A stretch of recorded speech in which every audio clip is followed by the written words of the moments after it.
I'm Ian McLeod. Welcome to Ad Absurdum, where we go to the barriers of the culture wars. Last time I spoke to Richard Wilkinson about school capture. Uh, this week I'm doing it again, this time with Chris Waldburger. For those unfamiliar with the topic, school capture is essentially the phenomenon where woke ideology has found its way into schools and universities and is causing, in my opinion, a great deal of damage. For more on that, see that earlier interview I did with Wilkinson, uh, but an explanation will emerge during my discussion today. Chris is a writer, a teacher, a philosopher, and he tells me he's talking to us today from Kenya. But let me allow him to introduce himself. Chris, thanks for joining me. Tell us a bit about yourself. Thanks very much for having me, Ian.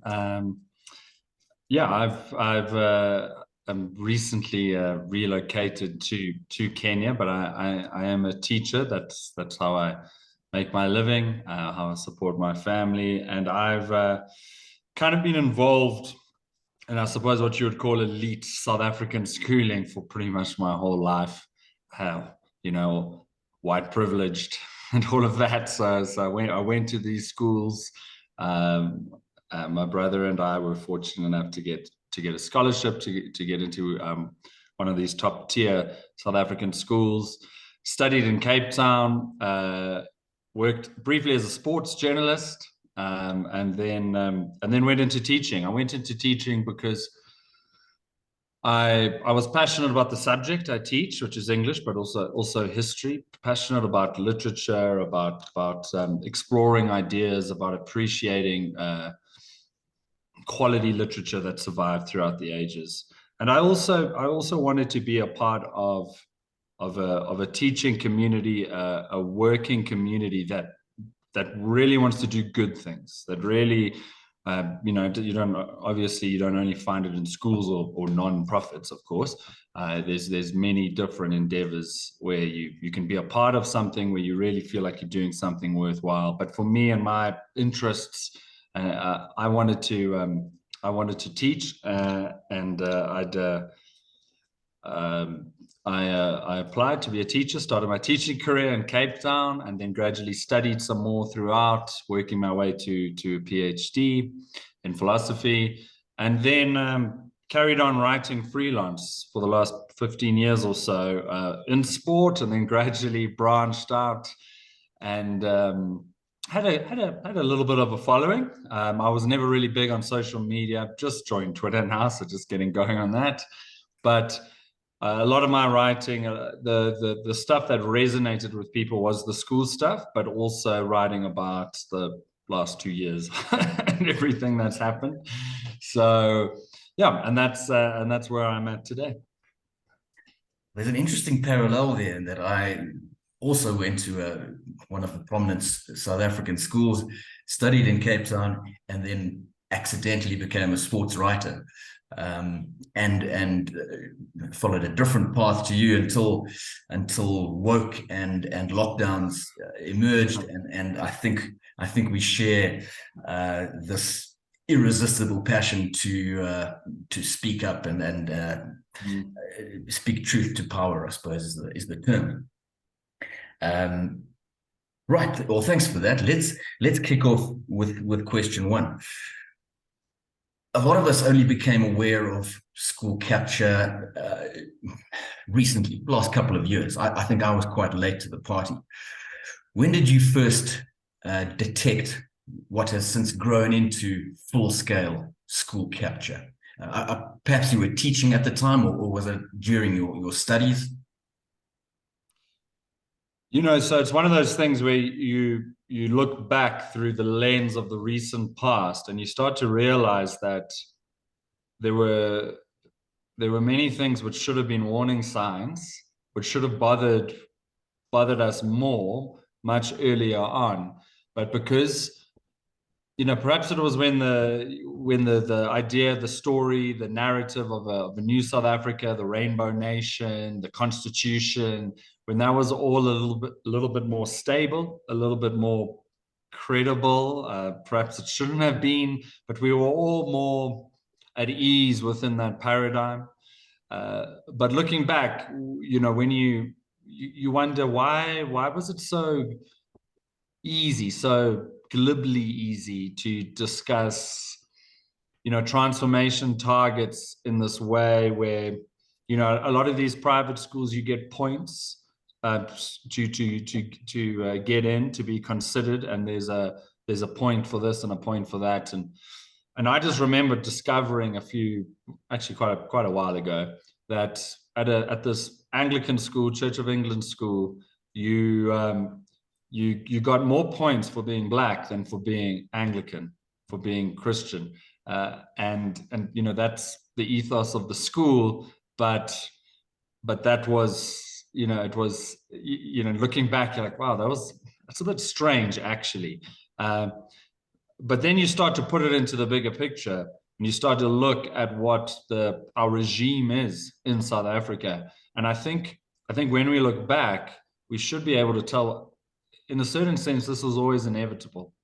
That right down from the highest levels of our politics, we had a false sense that there was pragmatism, that there was a kind of non-racialism to the ANC, when really there wasn't. I think it was tactical on their part, but the revolution that they've laid out in all their documents for everyone to see is incredibly radical, and it didn't really change after the 90s.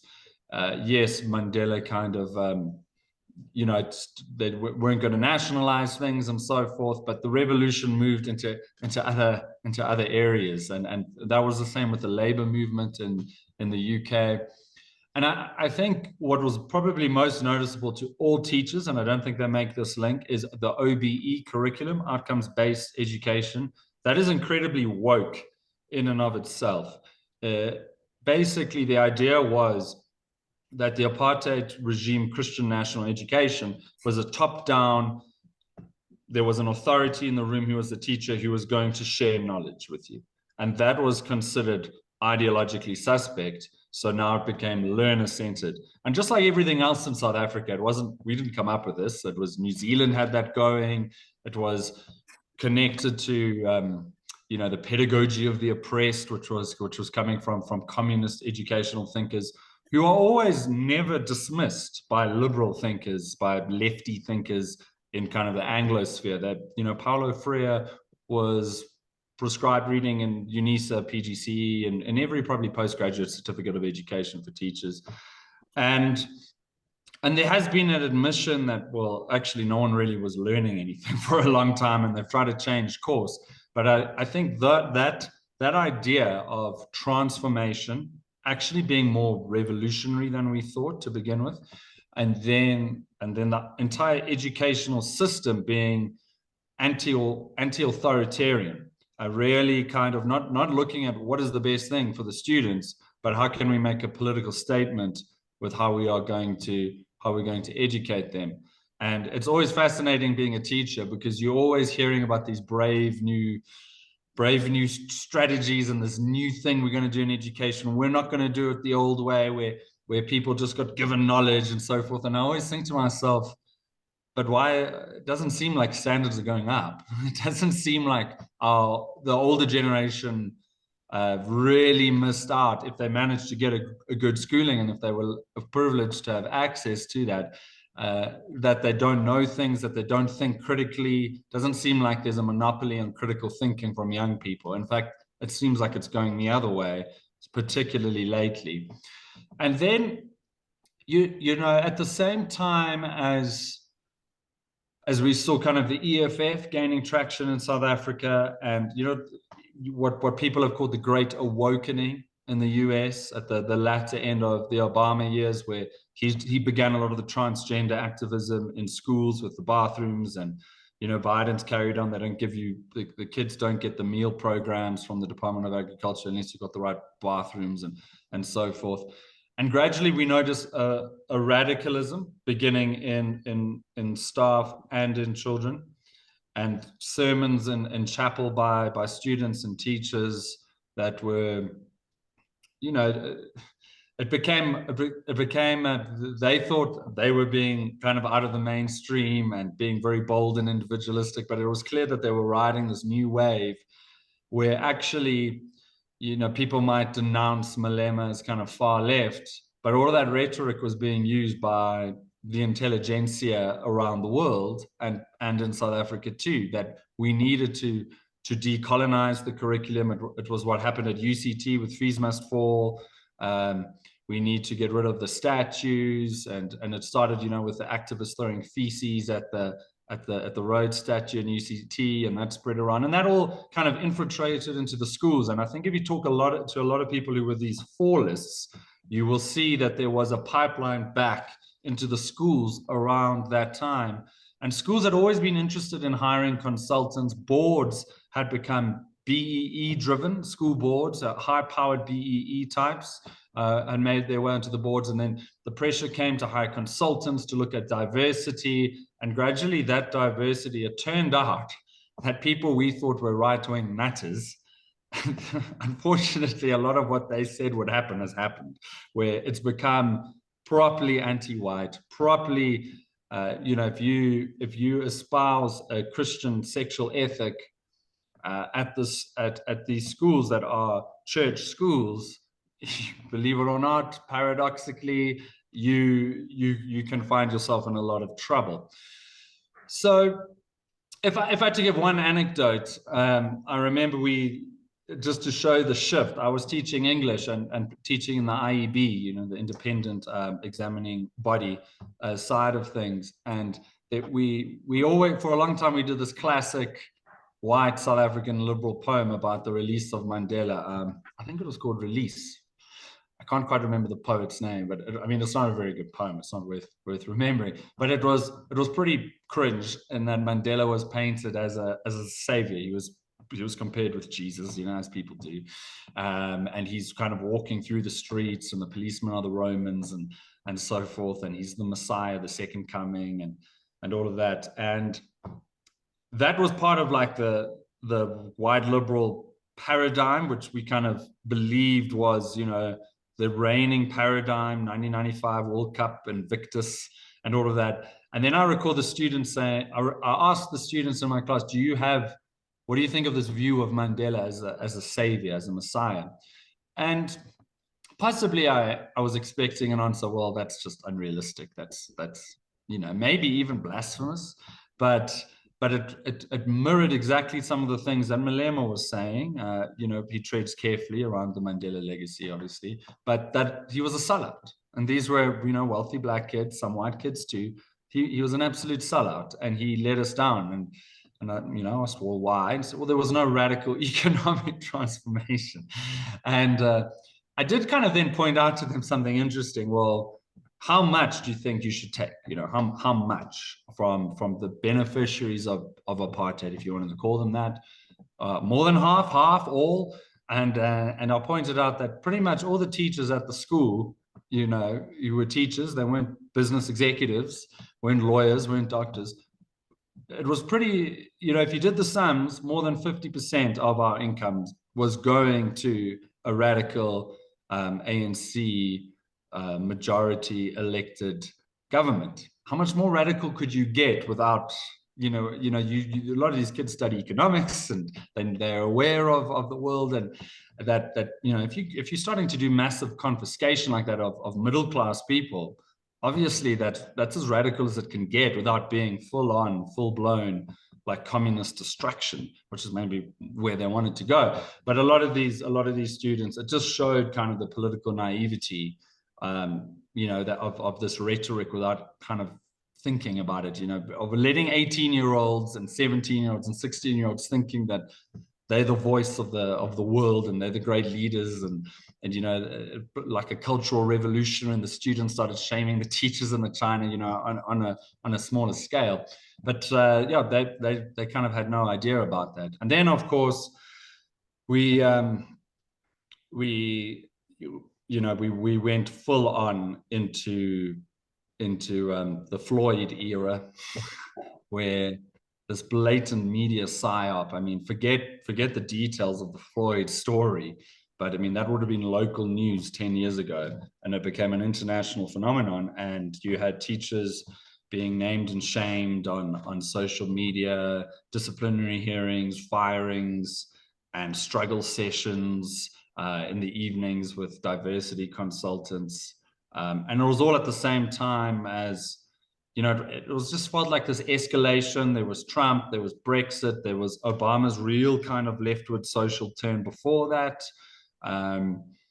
And then of course COVID just made everyone mad on social media, and there was just this hot kind of atmosphere. We also in South Africa had the four lists, and all of a sudden you could draw, sorry, I'm waffling a little bit. All of a sudden you could draw a line back to the constitution of South Africa, that actually the world we thought we lived in, the air we breathed in, was radical, and we had opened ourselves up to all of this. I recall after having that Methodist minister Story, is it Alan Story? He came, and he was the inner city Methodist church guy with the refugees, and so he started his consulting business on white privilege, and he came and did a big talk at the school where I was teaching at. And I remember saying to the school chaplain, and he kind of thought I was being ridiculous. I said, you realize that at the end of the day, you keep pulling on this thread. Like there's no reason for the school to have a chapel. Like you're gonna, logically, I mean, it probably won't happen, but logically, and of course we've seen that in places like Canada where they're burning churches. A lot of the Black Lives Matter protests were desecrated churches, and just anything that smacked of colonialism was attacked, and you had this kind of fevered, mad atmosphere where schools became political laboratories, and that became the focus of the schools. Yeah. I think you've captured what is also my take. It happens gradually and quite insidiously. You still now talk to many parents, and even though a school has said in their documents, we teach CRT, critical race theory, or social emotional learning, ask most of the parents, they don't know that it's happening. And the ones who do don't quite know what it is. They hear a word like equity and they think, oh, good. They're teaching something about fairness to my kid. Good. They don't understand really that equity is, I get in trouble sometimes for saying this, but all of this has foundings in Marxism. We can come back to that, but I think a lot of the problem is that when we first heard inklings, we gave into them. There were inklings of equity, inklings of redistribution, and I think too many people said, look, I'm not going to fight this. I don't quite like it, but I'll sound like I'm not progressive if I make an argument. And that happened again and again and again over years now, decades. And I think we're now in a place where most schools are deeply infected with Gad Saad calls it a mind virus or a mind parasite. And it's because it happened gradually, frog in boiling water type metaphor. But let's go to the point on Marxism. I've had a couple of people say to me, rather don't say that, because it's too extreme. It makes you sound an extremist. My response is, well, I think the evidence shows that it is Marxist thinking. You mentioned Paulo Freire. He's a sort of a Marxist educationalist. My take is that a lot of this, even if the protagonists don't know it, some do, some don't, but even if they don't, a lot of this thinking is decades old, and you can very legitimately call it founded upon a cultural Marxism. Do you agree? I do agree. I probably would qualify that with my own perspective on Marxism, is that it's Marxism in itself, this heavily this heady kind of unreadable doctrine. If you kind of start wading into it, to me that was almost more of a fig leaf for just a hatred for the West. I don't feel any need to kind of get into the weeds of arguing about dialectical materialism and the inversion of Hegelianism and all of that, because the truth is, it's, the people we're dealing with in these institutions are not, the people who run it are not pretty much not, they're not bright. They are not doctrinaire, most of them. They kind of just breathe in the spirit of the movement, the spirit of the age, the zeitgeist, and it kind of it almost like kind of the atmosphere just infects and poisons, and people get these marching orders just from the ideology, which is quite nebulous. And the reason why it seems so coherent throughout the world, and particularly in the United States, in South Africa, and in Britain, I think is because it's simpler than we think. It is resentment, it's hatred of the West, and that kind of means a disdain for Christianity, a disdain for white people, and they can couch it in things like, we at these white privilege talks, I would say, so you're just saying, you're basically saying we all carry this eternal guilt. No, that's not what we're saying. But you actually dig a little deeper and say, well, my response would first of all be, yeah, maybe in your head you're making this subtle separation between guilt and responsibility or whatever. But with that kind of rhetoric, it's not going to be understood in a nuanced way by the masses. They're not going to think, yeah, they've got all this unfair gains, criminal gains, white people, but it's not their fault, and we're not going to do anything about it. It's always, and we've seen this with AfriForum, with the hate speech from Malema, Kill the Boer. It does have real world impact, and real world impact that no one cares about, because we've become infected with ideology, and we can't see the world around us. And just a concrete example, we would be, where I was teaching, there was, just while we were there was a white lady decapitated just down the road from us. There was an older couple who I kind of knew through people, who were strangled with wire and dumped in a river. There was a young old boy who got hacked at by a knife, and his pregnant wife was murdered. There was a very close neighbor to the school who was killed, hacked to death by a panga. And then we're in here talking about how guilty we should all feel. And there was also like a boomer angle to that. This kind of older generation, white liberals who kind of felt really guilty about their lives, really guilty about how much poverty there was in South Africa, and were looking just to feel virtuous again, to kind of cleanse themselves. And if you pointed out to them, well, none of this is going to help poverty. This is just like wallowing in victimhood and anger and hatred. And in actual fact, it's doing the opposite. Look at the power situation. You wanted to play identity politics within a very technical industrial behemoth, and that was probably not the best place to do it.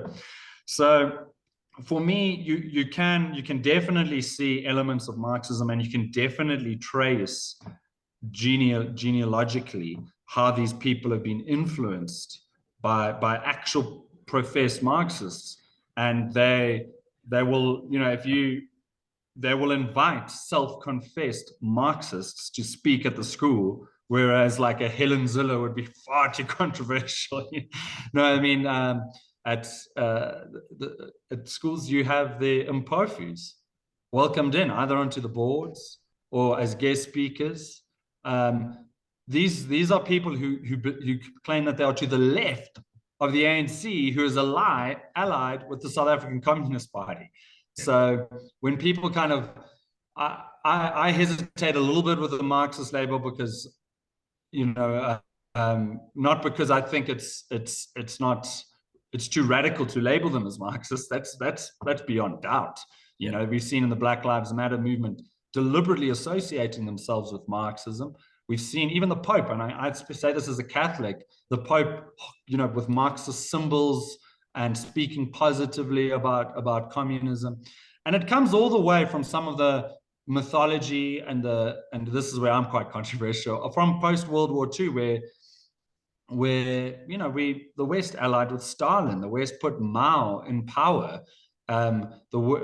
Roosevelt imagined that Stalin would be the junior partner in this new world order. I recently read a book when they recorded that FDR told Stalin that he was quite happy for a Soviet system to be put in place in India. Can you imagine Russia, India, China, still to this day communist? I mean, it would be incredible. It would be such a, there's obviously been some kind of moderation in China on the economic side, but there was this complacency surrounding Marxism and communism, and particularly in the part of high-powered, privileged South Africans who were doing business with the ANC, who were doing business with the South African Communist Party, and a lot of them do business with Malema and the EFF. I mean, they don't just get rich, like kind of by being Marx, just by being in their own little Marxist-Leninist world. They're in business with a lot of these high-powered, wealthy people, and that gets onto the board. And I think that's probably the hesitance when it comes to labeling it as Marxism, is that it's wealthy people involved, but that shouldn't preclude us from understanding them to be Marxist and to be fueled by resentment. Some of them trying to ride the tiger, some of them being absolutely committed believers. But even those who are just riding the tiger, trying to do well in South Africa, and I think what you said is absolutely true. A lot of us thought, well, this is, even if we were just being purely pragmatic, this is the cost of doing business in South Africa.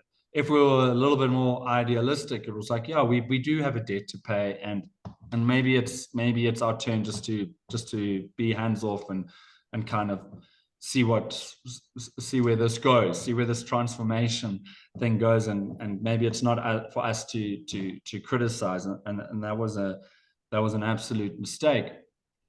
So yeah, you definitely have that Marxism, and when you have liberals who are into like big business or just not really ideological, who go along with it, those people who I said ride the tiger, they don't actually have any core beliefs to counter, at the very least, this real anger and hatred that enters into the school. There's real, and we must also remember the sexual radicalism. That's to me, they're very much linked. Richard Wilkinson, he talks about that, how the kind of the white shame often leads to kind of the discomfort with your body and the LGBTQIA2S asterisk things. So there's also a problem in kind of your normal liberal people who just like, let's whatever, like, this is our country. My kid might still make it onto a board, might do well, Banky might have less of a shot, but we'll make it happen if we just get along with everybody. I would also add this, though, that when it comes to kind of liberal complicity in this, and I think it's something we saw in the alliance between a lot of the Western governments with how China approached COVID and kind of the uncritical attitude towards Chinese recommendations, the World Health Organization kind of just recommending it. I don't want to go down that road, but the idea of the harm principle, which was meant to be like a safeguard to keep liberalism on track. So, you can have all the liberty you want so long as you don't infringe on another person's liberty. but that just gets put in on steroids, where actually just you being in this room is making me feel unsafe. And the harm principle now operates at that level. I read in the news a little while ago, people getting arrested in Britain for praying silently on the streets, and there's offensive parts for the modern liberal in the Bible. You can read that out loud at Speaker's Corner in London and get arrested quite easily. In many parts of the West, it wouldn't happen if you read the Communist Manifesto. Obviously not, but there is that element, I think, within both liberalism and within Marxism, and the way that they connect is not wanting to either defend the heritage of the West, of your people, where you've come from, or wanting to destroy it.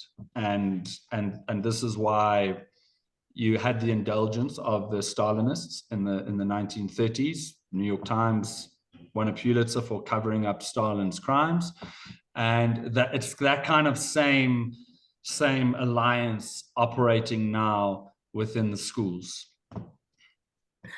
Yeah, I think so. A lot of this for me comes down to cowardice. Yes, there are the radicals who are active, causing destruction, but just as important in the implementation is the millions who are outraged, or anywhere between just not liking it and in fact being completely outraged, but who say absolutely nothing. I'm writing a piece at the moment about CEOs and how I call them out as cowards, who are essentially intent on or content to make 27 million rand a year for 5 years, whether or not they tell the truth, whether or not they leave viable companies behind, whether or not they contribute to the destruction of the economy, because once you've put in that time, you're okay.